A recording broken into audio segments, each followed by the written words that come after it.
Marami pa rin nagtatanong, nagtuturuan kung sino nga ba ang nanggugulo dyan sa Mindiola nung nakaraang rally. Dito, sa post na ito, kung hindi kayo mga pink ina, maiintindihan nyo na. Ito, ang post ng Kabataan Party List, sa kanila mismo ito ha. Binisita. Ito, malalaman nyo po ito kung ano talagang nangyayari ngayon. Binisita nila Kabataan Party List Representative Attorney Renico at ACT Chair Party List Representative Antonio Tinio ngayong araw. Nung nakaraan po yan, yung post na yan, ang mga kabataang marahas na dinisperse at inaresto ng Manila Police sa nangyaring tensyon kahapon pagkatapos ng kilos protesta ng taong bayan laban sa korupsyon. Ito ang tanong. Sa mga nagsasabi na Duterte supporters yan, sa mga nagsasabi na mga pro-Duterte ang mga nanggugulo, sa tingin nyo, pupunta yung mga yan dyan, itong Kabataan Party List at itong ACT Teachers Party List? Sa tingin nyo pupunta dyan? Para anong gagawin dyan? Para doon sa mga nahuling kabataan. Ano kaya yung meron? Malinaw na. Basta kung hindi ka pink ina, maiintindihan mo yan.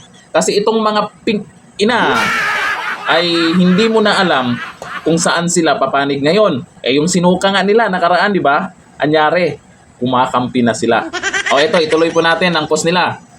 Atin ring kinausap ang mga pamilyang simula kagabi pa naghihintay sa tapat ng Manila Police District Headquarters upang hanapin ang kanilang mga nawawalang kaanak na nakiisa sa protesta kahapon.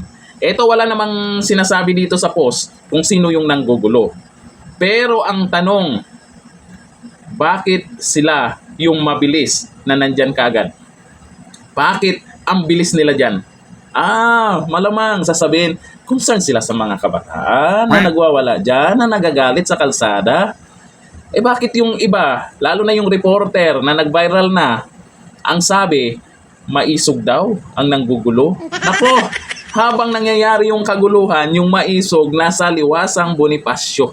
Ngayon, Auntie Claire, eto na naman, Auntie Claire, Duterte na naman ba? Kaya kung ikaw, hindi ka pink ina, maiisip mo kung ano talagang nangyayari, may social media na. Alam na natin yung katotohanan kung anong nangyayari na ngayon dyan.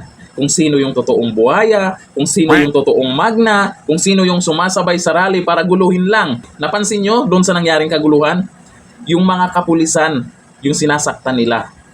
Eh hindi naman yun yung mga buhaya. Yung galit nyo, doon mismo pumunta sa mga buhaya. O eto ang komento ng mga netizen. Titingnan po natin kung alam na nila kung sino talaga yung nanggugulo. Sabi dito sa komento, sabi ni Angels, o di parang umami na rin kayo na yung riot sa Mindiola was under your command. Naku. Sabi nila yan. Sabi ni Clarice Cortez, kawawang kabataan, biktima ng mga grupo ng mga yan.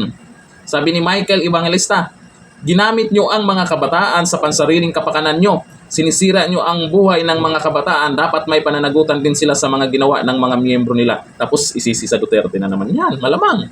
Sabi ni Rabi Gomez, tapos sa Duterte nyo isisi ang mga kaguluhan, kayo ang pumunta dyan. Yun nga siyempre galit sa mga Duterte itong mga party list na to.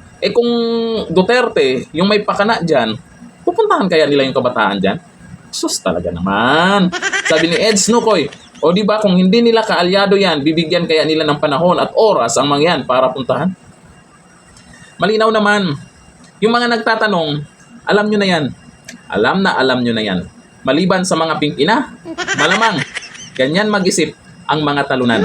Nakikisaw-saw na lang. Kasi ngayon issue ng Marcos Duterte, di ba? Sila talunan. Nakikisaw-saw na lang. Pero akala nila, makakabalik sila hanggang asa. Hanggang dito na lang. Thank you. Bye-bye.